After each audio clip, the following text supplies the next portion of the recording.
Hey, what's up, everyone? This is Jeremy, founder of QuickMail.io. And this is Amar with ZenMade, and we've got a pretty cool episode for you guys today. We have been obviously both doing this for a couple of years now, running QuickMail and Couple of ZenMade, years. and while What the yeah, a hell? couple of years now, yeah, 7 right. years for me. It's been a while. And while it's great, and we're obviously balling out of control now, spending our time podcasting with each other at like 7 a.m. on Wednesday mornings, it definitely has not always been like this. It has not been like all rainbows and sunshine. It has not always been smooth sailing. In fact, very, very much the opposite. And so today, we're going to go for a couple of trips down memory lane to talk about some of our biggest like screw ups. And what I think is going to be really fun about this for those of you guys that maybe aren't familiar with me and Jeremy, haven't heard this before. So we've been doing weekly calls together for I think I joined 4 years ago at this point. So I'm interested to see how many things maybe I've heard about from Jeremy that I think back to, and I'm like, oh, what about this emergency that maybe Jeremy hasn't thought of, that we discussed every week. So, Jeremy, I think you've got a list if you want to kick it off. Yeah, I'm curious to hear your skeletons, but I don't think anything will be surprising to you. Yeah, I mean, we could have titled this episode "When the Shit Hit the Fan," and it does more often than people may think. It's not always difficult, or at least it happens a lot. Let's put it this way: for us, it happens a lot, but there are different level at which it's like for some it's just okay, it's an annoyance. There's some disruptions, whatever, but sometimes there's some like big thing, and for big thing I think I remember probably a couple of them when I thought, oh shit, is that the end of QuickMail. um Mm, I could start with one that is still vivid in my memory. It was at the time I didn't really know how spam filter were really working, and so we had some tracking links that we were using for knowing if people open their emails or click on emails or click on links. And I remember we were or URLs that we use for tracking suddenly has been appearing into spam lists, blacklists.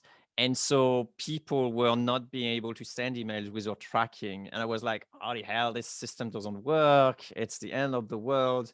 And I remember like trying to reach out to everyone I could in my founder community, and then having a discussion with the founder of or co-founder of ZenGrid, not ZenGrid, it's ZenMade, but it's actually SendGrid. SendGrid. Yes, that's right. That's ZenGrid. the one. So yeah, with Tim, he was very technical. He really helped me a lot, and I remember that was really a really bad moment for a long time. And since then, we put stuff and so on, and it's not an issue anymore. But at that time, it wasn't quite clear. So really scary moment here for me. Can you give us a ballpark of like where you were in the business? I guess like revenue wise, if you're Ooh, comfortable with that, or like what was sort I of like don't the mind. impact there? Because I think that's actually one 50K? really interesting thing when we talk about it. Maybe 50K. Okay, Yeah, I think because I yeah, I was think about one. 50K, and then suddenly you just like, shit, I spent all that time building this whole thing, and then it's just poof. Um, yeah. Mm, yeah. Or it's like when you make a screw up, like for me, the big one that comes to mind, we set our system on fire right around 16, 17K. And like following that, we lost maybe 3 or 4K in recurring revenue, which at the time was absolutely massive, right? If that happened to us at 50K, it'd be like, okay, like things aren't looking good. But like, we genuinely thought that like the business was about to come crashing down on top of us.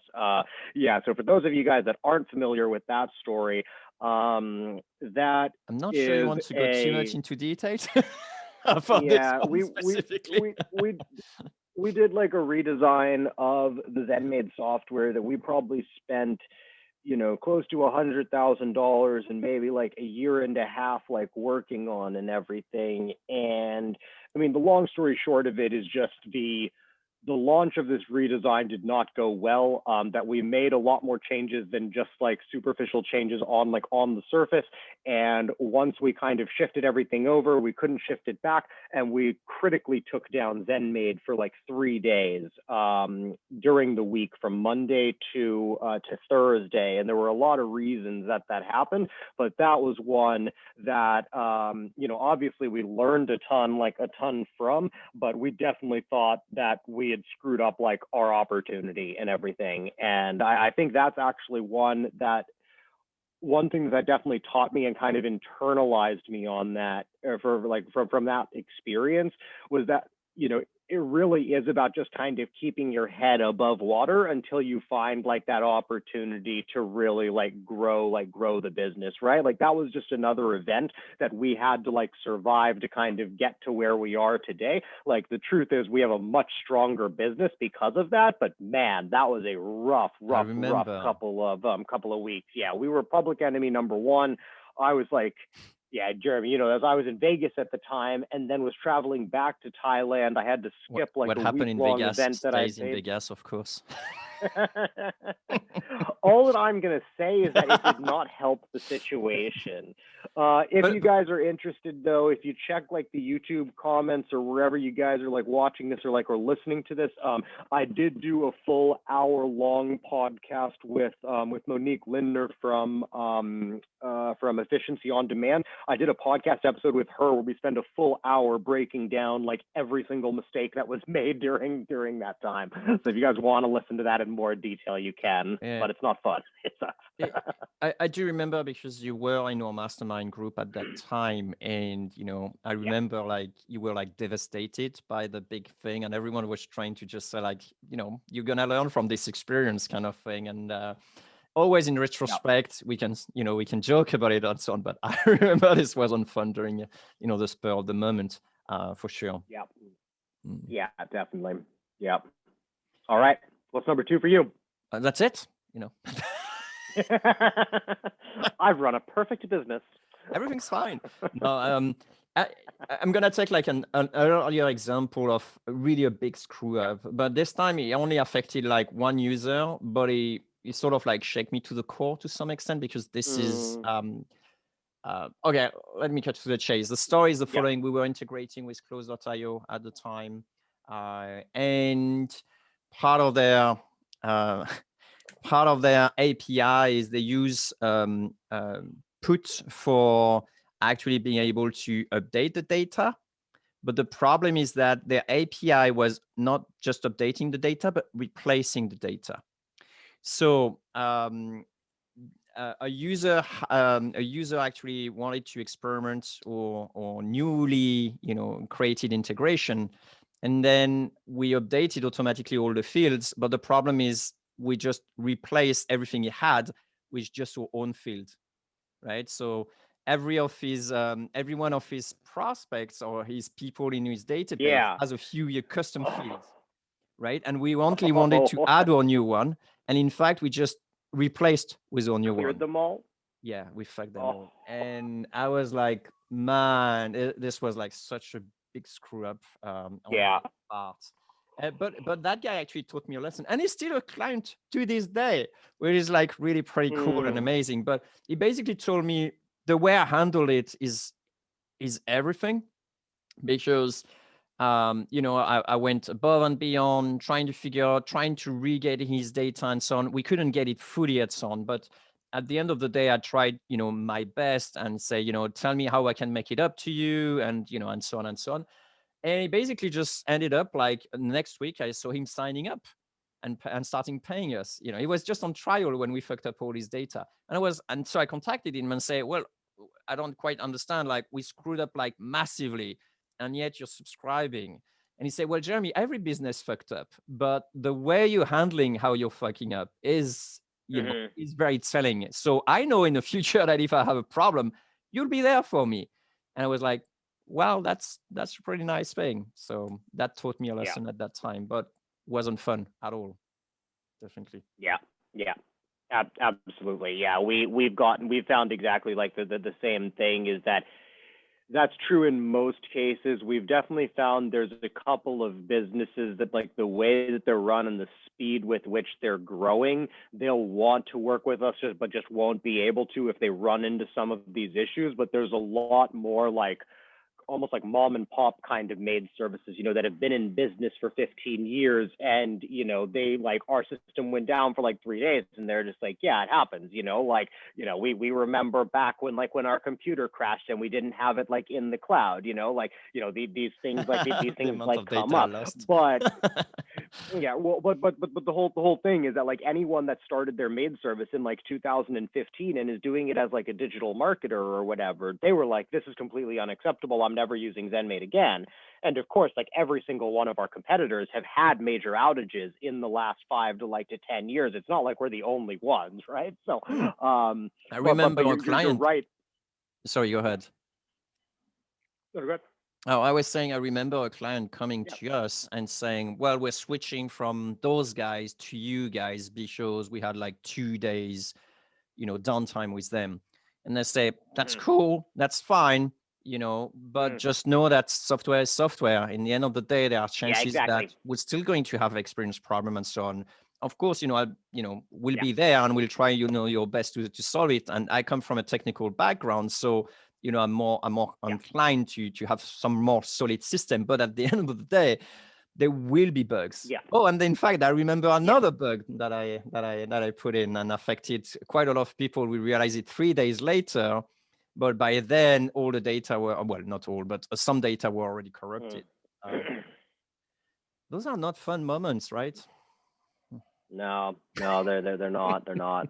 But yeah, no, it does come down to that. Like, yeah, how you respond to things and everything. That's definitely one thing. That's one place that I've consistently found myself defending our competitors, of just like, hey, like, you can complain if you don't like the way that they reacted to the bug in the system, but, like, every single system is going to have bugs. It's going to have outages. Like, the only software in the industry that you never hear about having bugs, it's because they don't do anything. They never make any improvements, and they have no third-party systems to break. And so, like, some people love them for that, but a bunch of people are like, yo, it's been 5 years. Like, what are we paying you for? You don't make any updates. I'm like, yeah, I don't know. It's yeah, I don't know. It's kind of, grass is always greener, like, we could have a more stable system, but you know, I think those bugs are oftentimes what lead to, like, the better customer experience, right? Like, if you spent all your time making sure you never introduce that stuff, it would slow down our innovation so much we wouldn't be able to help the customers.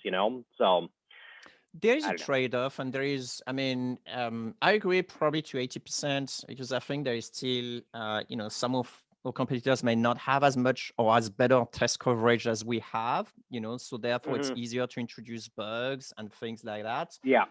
So, and in fact, some of our customers just stay with us because they tell us, like, honestly, we hardly have any problem. It runs, it does what it does, and it's not always the Hmm. case with your competitors. And then we're gonna come back to the point of, like, well, I'm a technical founder, so obviously this is my, Yeah. my point, where other people may be, marketing founder, so it's harder for them to put things. No offense, Sam. Hmm. But Yeah. the point is that there is some truth here. Like, of course, you can't catch Mm. everything, but you should have a level on the, like, if it happens every week, there is problems, right? And come on, like, every week the process is broken, they're not learning from it, and it's too easy to introduce problems, right? So, but we're not immune to, even though we have good things Yeah. in place and so on, no one is really immune to having bugs. Even Microsoft, Apple, whatever, they release patches constantly to their operating systems, Yeah. right? It's Yeah. okay, and it's part. And I think people do understand that. Do you have a scary situation where you thought like you lose your business, or not quite? And I'm not talking about just Um. clients. I'm talking about, like, literally, my business is not going to survive that, or I can't Well, carry on so like that. one thing that I thought was interesting, that it occurred to me when we started the podcast, is that when we talk about these different crises and different times that that things have gone really wrong for the business, I think oftentimes what first comes to mind is when like maybe we made some sort of product screw up or when there's some sort of thing that impacts all the customers, right? But from a business level, there's also, I don't know, like lawsuits and like stuff like that pop up. Hacking. So for me, yeah, for me, it sounds like, I don't know, some people will probably like this might resonate with, especially if you're like really, really early on. But like I got into quite a few discussions with my co-founder in the first like maybe 2 years that we were running the business about whether we were like the right kind of like founder fit and had found the right product fit and all of that. And there were multiple times that we almost like walked away from Zenmade and it almost like never happened. And so for me, that was much more like scary and concerning because I definitely needed him more than he needed me at the beginning, right? That he was the developer, that he was the one who's actually going to build the product and everything. And so I definitely had quite a few like existential moments and like crises like that in the beginning. And to be completely honest, multiple of those conversations really came down to like he wasn't happy with like my contributions and like my work ethic, right? So that's not really as much of like a business panic, but on like a personal level, that's something that I look back on early in the journey and like the way that I sort of reacted to those sort of like, challenges from him, I do think really shaped our success like in the business. And I think that, we might not have even had a business had he not challenged me and then had I not, actually stepped up in like, the way that he was looking for at the start. That's probably the first thing that comes to mind. Yeah, that's a good point. There are some people risk, whether it's ourselves or it's someone else in the business, or even someone external, like like we mentioned, someone suing you, someone hacking you. Mm-hmm. That does remind me the 300K embezzlement from Catherine with best self-care Yeah, stuff. It's like, fuck, that's tough when this happens, right? Um, crazy. that could effectively, bring your business down. Another crisis that is sort of similar. This is not really product related, but it kind of Mm-hmm. is. We had when we started initially playing with Google API, we requested all permissions because it was easier. You request all permissions, and then after that, you only use the permissions you want. You don't know by how Yeah. much you're going to grow the product. We wanted to also do Mm-hmm. calendar integration at that point. I still would like to, but it never became a priority, so we never actually did it. And Yeah. so at some point, Google came in with like, okay, we'd like to revisit everyone. You have to justify why you're using those rights and permission and so on. And I basically say, oh yeah, it seems like we don't need permission full. We only need permission modify, right? Which is less than full. It's still write and read, Mm-hmm. but it's less than full. And so according to, what they wanted, then we just change it to modify. The problem we didn't foresee is that the modify was not a lower version of the same permission. It was a different one, which means they removed us the full permission and they put the Gotcha. new permission on hold. So we couldn't have access to it either. So we ended up like 1 week, actually probably even 2 weeks, like a total hell, where most of our clients had Mm. problems to get permissions from Google in order to be able to send email and receive email, like basically operate normally. And it was like such a nightmare. And I realized that, at some point, if one day, Google decide, well, that's it, you're not good enough for us and so on, then you suddenly can Mm-hmm. lose all type of market. And this is not as bad as people building on Facebook, for example, or some other Yeah. type of platform. But at Mm. some point of the time, it's still very very annoying, and this is a very real risk that one day they decide, for whatever Yeah. reason, they don't want you because you Yeah. can't access to anyone in Google. It's like you can't talk to their It's to the support. yeah. It's definitely on that spectrum of like platform risk, right? It's not the same as doing like maybe like a Shopify plugin or something That's like right. that, but it's similar. It's similar. Do you have any plans to kind of mitigate against that risk? Like what are you thinking there? Like how are you going to kind of defend against that? uh you can still, I mean, at the end of the day, you can't really defend against that, in a sense that Google could decide, and as long as you're using Google and your Hmm. clients are using Google, you can't really do anything. Yeah. But we do have a reasonable size of people using Outlook.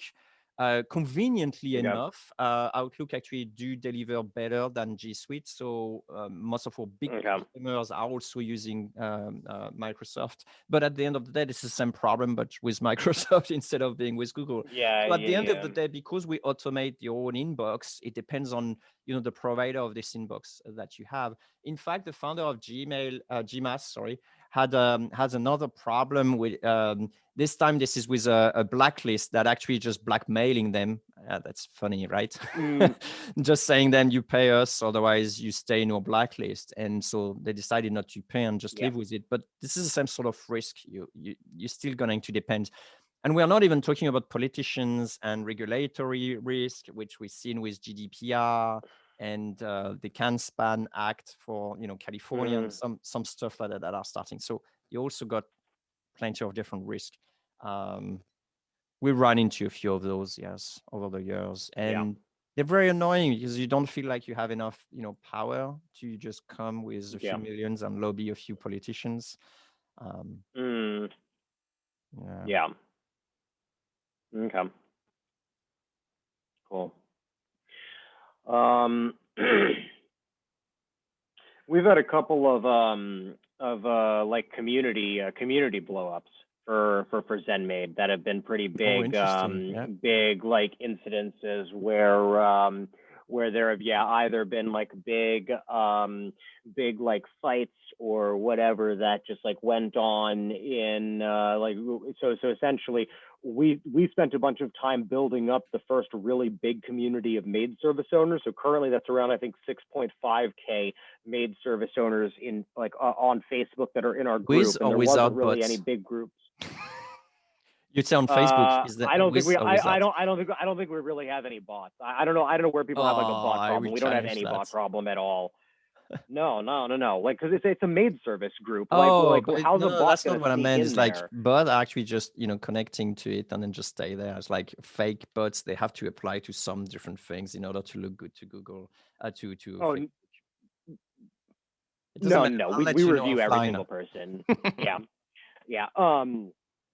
So essentially we have like those groups, and we've had a couple of times where I've like kicked someone out of the group and then they went into like one of the other groups that's popped up, because now there's a couple of groups that have like 20 or 30,000 maid service owners in them. So we like started out and had the big group, and now we're like kind of like a medium sized like group, and there's a couple that are Mhm. way bigger. And so we've had a couple of like big blowups, and sometimes that's over like product and not working. Sometimes it's over like support.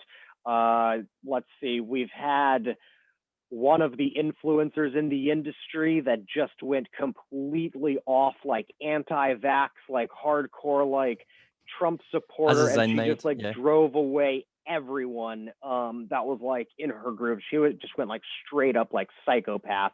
So we've had stuff like that that's actually impacted the company, or been like the focus and like the things like that.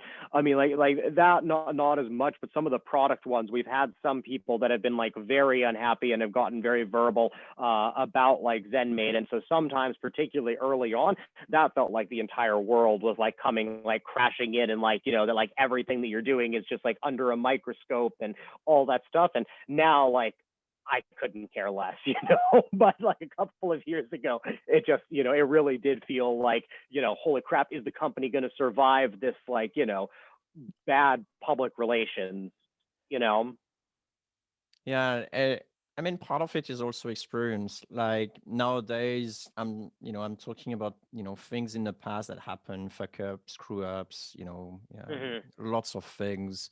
And Yeah. I see that more as like it's part of the work. Like one day we have, in recent time, we had scalability issues. We have like too many clients using too many things. At some point, we had too much spammers actually, just sending tons and tons and tons of emails. So we had to change the product in order to say like, okay, no more than X number of emails per day. Those sort of things. Mm-hmm. Um, and at the end, it becomes not necessarily super clear the difference between like a normal daily challenge, maybe even a multiple day challenge, with the actual story of something bad happening. At the end of the day, um I wouldn't say I deal the same way, with about the problem, because there is obviously different scale. But at the end of the day, it's just like yet another Hmm. challenge to overcome. And I don't think we ever run. Like I keep Yeah. joking, about our mastermind. Like, it's been probably 6, 7 years I have the mastermind, and we never run out of problems to talk about. There's always problems, Yeah. right? So I Yeah. don't think I've always everyone said that likes it's like that. playing whack-a-mole. Yeah, exactly. Yeah. Exactly. And not everyone is cut out for Yeah. that or like that. For and the Yeah. worst actually is not those people, as in, people who don't like, having problems and stuff. But I think the worst one is the one who actually create problems so they can, there's like the firefighter type of mentality where they will Hmm. actually create problems and chaos in order to be able to fix them. Um, um, but yeah, it's Yeah. never fun when this happens, especially when there are big ones. But our tolerance, it's starting to to grow as well with it, right? Yeah, agreed. It's so much easier to just take these things in stride now, right? That I obviously had, family emergency the past like really like month, right? And we had our mobile team, we haven't talked about this, right? But we had our mobile team that just completely like trashed like the mobile apps, that essentially everyone using the mobile apps in English, which is 98% of ZenMaid users, if they had their settings set to English, then the app just wouldn't open.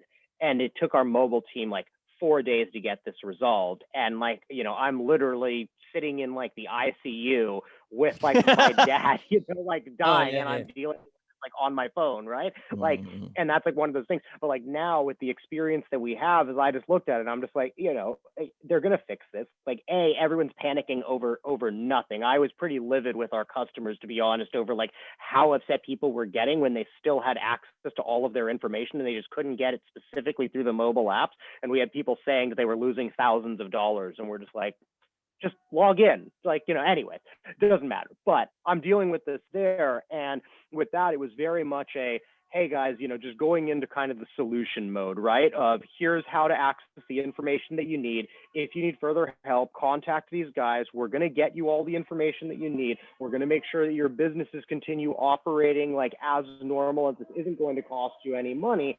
And we're going to get this issue resolved. And maybe that's going to happen in like a couple of hours. Maybe it's going to take a couple of days, but regardless, we're going to make sure that you're taken care of, right? And like the entire reaction from the ZenMaid team and my reaction to it and all of that, it all comes back to like all of these experiences that we've had, and then plus all the That's right. conversations that you and I have had debriefing all of these issues after, right? That we Yeah. were so much better prepared for this. Previously that would have been so severe, and like, now 8 years in, it's like an afterthought on a call like this. You know what Yeah, I mean? it's the you're right. It's the ability to keep her cool in certain, seemingly, life threatening, or for business threatening, for thing, the ability to keep her cool and be able to actually handle it. And I think it comes down to what you say, like experience about, having gone through some of those things, maybe not as big, but still some of the big things, um, we had to went through. No, this is a good point. That even remind me I think Dave had one of his only developer at the time, who actually took hostage of his app. If you remember, like blackmailing him, crashed the app and blackmailing him to Yeah. get a raise. It's like, oops, like seriously. I Yeah, Yeah. it's not fun. Oh, Yeah. That's crazy. we had another one as well. I think also about John. I'll let you know the details of camera if Mm. for the exact person. But he also had some problems where he had some fall off with his partner. His partner was technical partner, and the partner had access to everything, and he has access to nothing as a business Mm. partner. It's also really Yeah. those situations are really, really difficult to deal with. I also know the founder that quite well, a founder in Zurich. He had a fall off with his partner after 8 years. 8 years they've been running the company together. After 8 years, they wanted to split, and it went really ugly. They were 50-50. You can imagine, how the company must have, Mm. suffer at that time. Um, Yeah, it's not all, rainbows and And what's the sunshine, yeah. expression? Sunshine. There you go, right? Rainbows and sunshine. So yeah, no, it's definitely one thing though is that if you're listening to this and you're like a starting entrepreneur, if you're kind of early on in the in the journey, just remember that every one of these situations, like they all make you stronger as long as you survive If they them, don't right? kill Like as them, long as if they they don't don't put kill you out you. of business. Yeah, yeah, as long as they don't put you out of business, like they do make you stronger. The other thing though, to be like, okay, this is just my opinion, Jeremy. Let me know if you agree with this. But Okay. if you're I listening to don't. this It's right just now just and by you're default. I thinking, have to disagree. if you're listening to this right now and you're thinking that, man, like none of that actually sounds like fun. Maybe like I don't want to build like a SaaS company. You might want to look at like course products, right? That, you know what I was saying about how SaaS is like whack-a-mole. If you do like It's a not a bad course or an idea. info product, it's much more set it and forget it, right? That once you have like the info product, like your info product can't break, right? Like your funnel can break, but the whole thing is like what we sell, what me and Jeremy sell, it's our jobs to keep that up and running for our customers like all the time. And that's something that like we can't really escape that hamster wheel without like selling the businesses or like That's hiring right. that out to like to other people, which of course is what we've done. But it's just important to realize that you will go through that, and like we deal with problems every single day like this. Yeah, that's an interesting point. I will agree probably to 90% of this, just because we have to think that people with courses will probably have a funnel to sell it where they inject the money. So if at some point, for example, they're using Teachable and Teachable is done, suddenly all their money they've been funneling is actually not, giving any return. So they could be losing money from, those time critical things, or it could be, or worse thing, it could be, for example, PayPal or whoever you're using, most likely PayPal if you're selling course and you want more Mm-hmm. people to buy it because the consumer, Yep. they may froze your account, right? Yep. And then they may just, reject you. And then suddenly you're like, holy hell, what do I do? Is my business dead? So you will come back to Yeah. probably something similar. I guess doesn't matter whatever venture, but you do have also some risk in as an employee in a business is very often for your shield from those risks. Like you don't know what's going on. Like I Yeah. discovered after the fact that some of the company I worked with were very, and like I think I mentioned in one of the company, one morning I came to work. We were all being in a big room and they tell us, right, at 10 o'clock in 1 hour, we're going to announce that our company is bankrupt. And I was just like, it doesn't come out of nowhere. So they probably have signs, Mm. a few months before that they're running out of cash. They don't know what, Yeah. but you're just from all those problems. Um, and yeah, some people don't like to have to deal with those things. Yeah. And Yeah. I kind of find them fun once they're resolved, right? But on the spur of the moment, hell, it's not fun. It's really not fun. And, you know, the employee can go back home at 5 and maybe worry and stuff like that. But I remember having to put up 18 hours every day for more than a week. That wasn't fun at Yeah. all, right? At Christmas. Yeah. So it wasn't fun at Yeah. all. But it's the sort of like other coin, other side of the coin, right? Yeah, the grass is always greener, like when I was kind of coming up, that from a very like early age, I've wanted to be like an entrepreneur. So every job that I've been at, I've been looking at, how much the job sucks in comparison to being the entrepreneur. And now that I've been the entrepreneur for some time, I'm much more like, oh, actually, I can see why you might just want to, go work at Google or just like go work at a company with like 50 Yeah. people where you just collect like a nice paycheck and, you do your work. And like when there are problems in the company, there's only a specific set of problems that you're in charge of dealing with, and you get to choose what those are. And as the entrepreneur, it's like you get a lot of the benefits, but you also don't get to pick your problems. Every problem is your That's a problem, nice one. right? Yeah, you're right. That's really spot on. We should probably do a cast where we are going to drill down in one of the problem. You Yeah. and I experience, and I think it'll be interesting to do forensic on it. Forensic analysis Hmm. and And Yeah.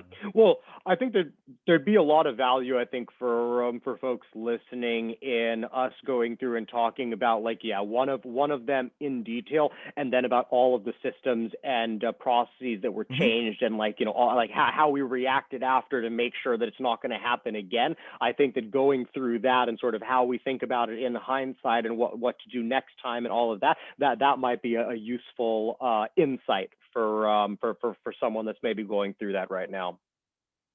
All right, sounds awesome. Thanks, Samar. What should people do if they want more of us, besides turning, Just their notification yeah, and subscribing, like the two of yeah, subscribers subscribe. we have? Yeah, all that stuff. Like, subscribe. Share this with any friends. And well, drop a comment. I think that's actually like the biggest thing is like just genuinely, if you do want to hear more detail about any of the situations that we mentioned today, tell us which one. We'll jump into it. Dill, that comment's for you. Um, Nice. I We're know gonna he's gonna name listen to this. So all people who comment. Just one. yeah. Dill, Mom, thanks for listening. All right, great cast. Thanks, Samar.